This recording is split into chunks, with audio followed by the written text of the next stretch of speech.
मैं डॉक्टर दिनेश जोशी एक बार फिर से मेरे इस YouTube channel doctor Dinesh Joshi maths academy में आपका स्वागत करता हूं। हम लोग बेटा जो टॉपिक कर रहे थे क्रेमर्स नियम, आज उसके और क्वेश्चन लेंगे और बहुत अच्छा क्वेश्चन लिया है मैंने। आज क्वेश्चन नंबर 4 लिया है, मिसलेनियस एक्सरसाइज का क्वेश्चन है। ध्यान देना बेटा, इधर ये कह रहा है इन जो आपके इसके 3 पार्ट है इस क्वेश्चन के, फर्स्ट, सेकंड और थर्ड, ठीक है ना। इन तीनों के अंदर एक्स और वाई की वैल्यू निकालनी है with the help of Cramer नियम। ये कह रहा है क्रेमर नियम को यूज करते हुए आपको एक्स वाई जेड की वैल्यू फाइंड आउट करनी है। किससे? क्रेमर नियम का यूज करते हुए। तो बेटा इसमें एक क्वेश्चन, ये 2 क्वेश्चन मैं कराऊंगा आपका। ये क्वेश्चन आपका होमवर्क रहेगा, ये आप लोग खुद करोगे, सिंपल क्वेश्चन ये। एक ये मैं ले रहा हूँ, एक ये मैं आपको कराऊंगा, ठीक है बेटा। तो मैं पहले क्वेश्चन नंबर सेकंड पार्ट ले रहा हूँ। सेकंड पार्ट क्या कहता है? 3x plus a y is equal to 4 and 2x plus a y is equal to 2। ये आपको दिया गया समीकरण निकाय है, given system of linear equation. हम लोग ये नोट कर लेंगे, ठीक है। अब इसको आप चाहो तो इक्वेशन फर्स्ट दे दी बेटा, इसको इक्वेशन नंबर 2 दे दी। अब आपको पता है क्रेमर नियम के लिए हमें डेल्टा निकालना पड़ता है, डेल्टा 1, डेल्टा 2 और डेल्टा, अगर 3 इक्वेशन है तो डेल्टा 3 भी निकालना पड़ता है। तो सबसे पहले हम लोग डेल्टा निकालते हैं। तो डेल्टा क्या होगा? नाउ वी नाउ दैट क्या होता है बेटा? डेल्टा होता है आपका एक्स वाई जेड के कोफिशिएंट से बना हुआ डिटर्मिनेंट, यानी इसका एक्स का कोफिशिएंट क्या आएगा? 3, 2। इधर वाई का क्या आएगा? ए और ए। इसको सॉल्व कर लो तो डेल्टा की वैल्यू क्या आएगी? इसको इससे मल्टीप्लाई करेंगे, 3a माइनस 2a, यानी a आ गया। It is not equal to 0। ये इक्वेशन नंबर 3। आपने बेटा डेल्टा की वैल्यू निकाल ली। अब हम लोग निकालेंगे डेल्टा 1। क्या निकालेंगे? डेल्टा 1। तो डेल्टा 1 कैसे निकालते हैं? सिमिलरली इसी प्रकार हम लोग डेल्टा 1 निकालते हैं। डेल्टा 1 को या डेल्टा एक्स को एक ही बात होती है। वो डेल्टा 1 कैसे निकालते हैं आपको पता ही होगा। इस कॉलम C1 की जगह ये वाला आ जाता है D1 और D2, है ना। यानी इसकी जगह C1 की जगह ये रिप्लेस हो जाएगा 4, 2 और A। ये आपका डेल्टा एक्स निकल जाएगा, डेल्टा 1 कहते हैं जिसे हम लोग। इसकी वैल्यू निकाल दो 4a माइनस 2a। तो बेटा डेल्टा 1 आ गया 2a। इक्वेशन नंबर 4 आ गई। आपके पास डेल्टा 1 की भी वैल्यू आ गई। इसी प्रकार हम लोग डेल्टा 2 निकालते हैं। सिमिलरली इसी प्रकार यानी सिमिलरली डेल्टा 2 यानी डेल्टा वाई कहते हैं हम लोग, वो कैसे निकालते हैं बेटा? इस बार कॉलम C2 की जगह, ये आपका C2 है, उसकी जगह ये रिप्लेस हो जाएगा ये D1 D2। तो C1 तो एज इट इज रहेगा और C2 की जगह आ गया 4 और 2। इसकी भी वैल्यू निकाल दो 6 माइनस 8। इसको इससे मल्टीप्लाई करते हैं, माइनस इसका इससे, तो कितना आएगा? -2। Equation number 5। आपने बेटा डेल्टा 1 निकाल दिया, डेल्टा 2 निकाल दिया और डेल्टा की वैल्यू निकाल दी। अब बाय क्रेमर नियम लिख दो, we know that by Cramer's rule. क्या होता है क्रेमर्स रूल से? आप लोग क्या जानते हो? एक्स के इक्वल होता है डेल्टा 1 अपॉन डेल्टा, वाई किसके इक्वल होता है? डेल्टा 2 अपॉन डेल्टा के इक्वल होता है। तो x की वैल्यूज डेल्टा 1 आपका क्या है बेटा? 2a अपॉन डेल्टा कितना आया? माइनस ये डेल्टा, आपने डेल्टा 1 की वैल्यू दो, डेल्टा कितना है? a,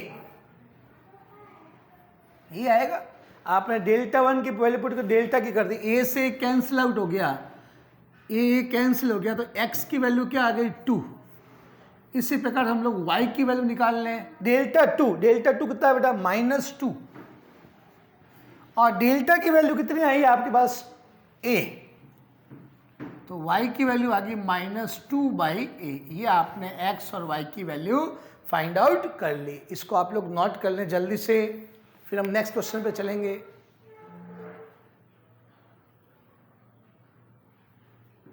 यही दबा देना। हाँ बेटा, अब हम लोग जो मैंने आपको एक क्वेश्चन तो आपको होमवर्क दिया था ये वाला, ये आप घर पे करो जैसे इसको किया था आपने। एक क्वेश्चन और ले रहा हूँ मैं, क्वेश्चन नंबर 3, ठीक है। इसमें सबसे पहले लिख देंगे हम लोग given system of linear equation, दिया गया समीकरण निकाय, ये दे रखा है। अब ये 3 इक्वेशन आपको दे रखी है, आप चाहो तो उनको इक्वेशन नंबर डाल सकते हो 1, 2 एंड 3। अब सबसे पहले बेटा आप लोग क्या निकालते हैं? Delta. We know that delta क्या होता है डेल्टा? एक्स वाई जेड के कोफिशिएंट से बनाया गया डिटरमिनेंट, एक्स वाई जेड के कोफिशिएंट से जो डिटरमिनेंट बनेगा वो होता है डेल्टा। तो एक्स के कोफिशिएंट क्या है? यहाँ से 1 2 एंड 3, यहाँ से कितना बेटा 2 4 एंड 2, और यहाँ से कितना है 3 1 और 9, यही है। इसको एक्सपेंड कर देते हैं, ऑन एक्सपेंडिंग बाय R1 से इसको एक्सपेंड करो और डेल्टा की वैल्यू फाइंड आउट करो। ये चला गया तो 4 1 2 9 -2 ये तो 2 1 3 9 2 1 3 9 और प्लस का 3 2 4 3 2। इसको आप सॉल्व करते हैं बेटा तो ये कितना आ जाएगा 36 -2, यहाँ से आ गया 18 -3 और यहाँ से आ गया 4 -12, ये आ जाएगा 34, ये आ गया बेटा ये कितना हो जाएगा 15 से मल्टीप्लाई होगा तो माइनस का 30, क्लियर। और ये कितना आएगा माइनस का 8, तो माइनस का हो गया 8 और ये 3 24, तो डेल्टा हो गया 34 -54। It means delta is equal to -20, it is not equal to 0। Equation number 4। बेटा आपने डेल्टा की वैल्यू फाइंड आउट कर ली, जो वैल्यू अपन निकाल ली वो अपन साइड में लिख देते हैं ताकि जब बाद में रब करेंगे तो वैल्यू अपने पास पड़ी रहेगी, यानी डेल्टा की वैल्यू आपने -20 निकाल ली। अब हम लोग निकालेंगे बेटा डेल्टा 1। सिमिलरली डेल्टा 1 आपका क्या होगा? डेल्टा 1 के लिए आप लोग क्या करते हो, बताया था मैंने आपको। डेल्टा 1 के लिए हम लोग कॉलम C1 की जगह ये वैल्यूज पुट करते हैं D1 D2, तो कॉलम C1 आपका ये है, इसकी जगह ये आ जाएगा 6 7 और 14 C1 की जगह, और C2 और C3 एज इट इज है 2 4 और 2 3 1 एंड 9, क्लियर। आप ध्यान दो, इसको भी ऑन एक्सपेंडिंग बाय R1 से इसको एक्सपेंड करेंगे तो क्या आता है देखो 4 1 2 9 -2 7 1 14 और 9 प्लस का 3, ये आ गया 7 4 14 और 2। इसके भी वैल्यू निकालते हैं तो ये आएगा 6 36 -2 माइनस ये इससे मल्टीप्लाई करेंगे तो 63 -40 प्लस का 3, ये आएगा 14 -56। तो डेल्टा 1 इज इक्वल टू ये कितना आएगा? अब इसको हम कैलकुलेट करेंगे, इसको हम लोग कैलकुलेट करके इसका रिजल्ट निकालते हैं। हाँ बेटा, जब हम इसको सॉल्व करेंगे पूरे को रिजल्ट को, इसको इससे सब्ट्रैक्ट करके पूरा सॉल्व किया तो रिजल्ट डेल्टा 1 की वैल्यू क्या आ गई -20।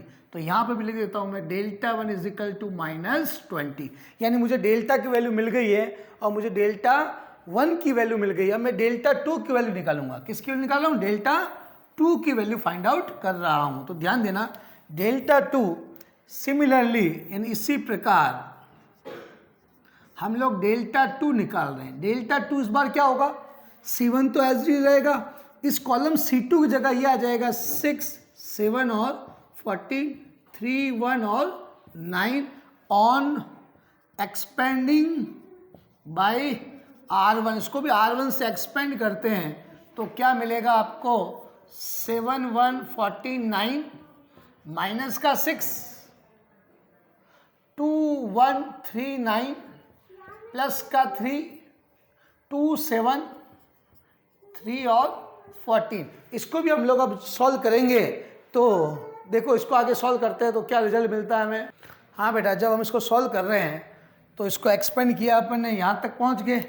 अब 70 में से ये चला जाएगा तो डेल्टा 2 की वैल्यू भी आपको मिल गई -20 और ये इक्वेशन नंबर आ गई आपके, ये थर्ड, ये फोर्थ, ये फिफ्थ और ये इक्वेशन नंबर हो गई 6। यानी आपने डेल्टा 2 की वैल्यू भी निकाल ली और डेल्टा 2 आपका आ गया -20। यानी आप डेल्टा की वैल्यू निकाल चुके हो, डेल्टा 2 निकाल चुके हो, डेल्टा 3 अब डेल्टा 3 निकालते हैं। सिमिलरली डेल्टा 3 निकाल रहे हैं। डेल्टा 3 के लिए क्या करते हैं हम? अब जो कॉलम C3 है उसकी जगह आप ये D1 D2 D3 आ जाएगा, तो कॉलम C1 तो एज इट इज रहेगा, C2 भी आपका एज इट इज रहेगा, और कॉलम C3 जो ये आपका है उसकी जगह आ जाएगा 6, 7 और 40।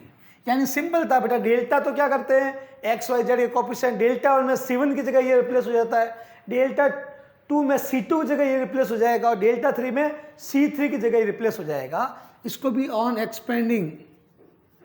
एक्सपेंडिंग बाय R1 करते हैं, तो देखो 1 ये चला गया, तो 4, 7, 2, 14 -2 ये 2, 7, 3, 14 और प्लस का 6 ये, और ये 2, 4, 3, 2, तो ये डेल्टा 3 अब सॉल्व करेंगे रिजल्ट आएगा बेटा, इसको इससे मल्टीप्लाई कर दिया तो 56 - 14, ये आ गया 28 - 21, और ये आ गया 4 - 12, तो डेल्टा 3 की वैल्यू मिलेगी। इसमें इसको जब सब्ट्रैक्ट करेंगे तो अब देखो, अब इसको सॉल्व करो, अब क्या रिजल्ट मिलता है जल्दी से। इसको सॉल्व कर रहे हैं हम, देखो इससे मल्टीप्लाई किया यहाँ तक आ गए। अब देखो मैं इधर से रब कर रहा हूँ इसको,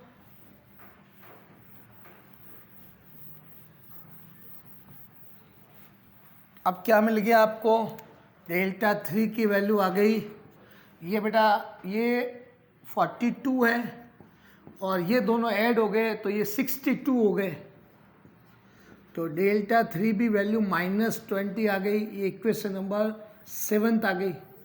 आपने बेटा डेल्टा 1 निकाल लिया, डेल्टा 2 निकाल लिया, डेल्टा निकाला, डेल्टा 1 निकाल लिया, डेल्टा 2 एंड डेल्टा 3, चारों पैरामीटर जो चारों की वैल्यू आपके पास आ गई। अब हम लोग क्रेमर नियम जो है वो अप्लाई करेंगे, यानी जहाँ पे भी लिख देते हैं अपन, डेल्टा 3 की वैल्यू आपके पास क्या मिल गई, -20, यानी सारी वैल्यू आपके पास आ गई है। ठीक है, अब हम लोग बाय यूजिंग क्रेमर नियम लगा रहे हैं, ध्यान देना, लिख देंगे वी नो दैट बाय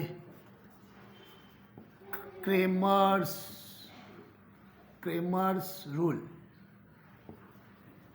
क्या होता है बेटा Cramer's rule, delta 1 upon delta y की वैल्यू होती है डेल्टा 2 अपॉन डेल्टा, और z की वैल्यू होती है डेल्टा 3 अपॉन डेल्टा। ये हम लोग क्रेमर नियम से जानते हैं ना।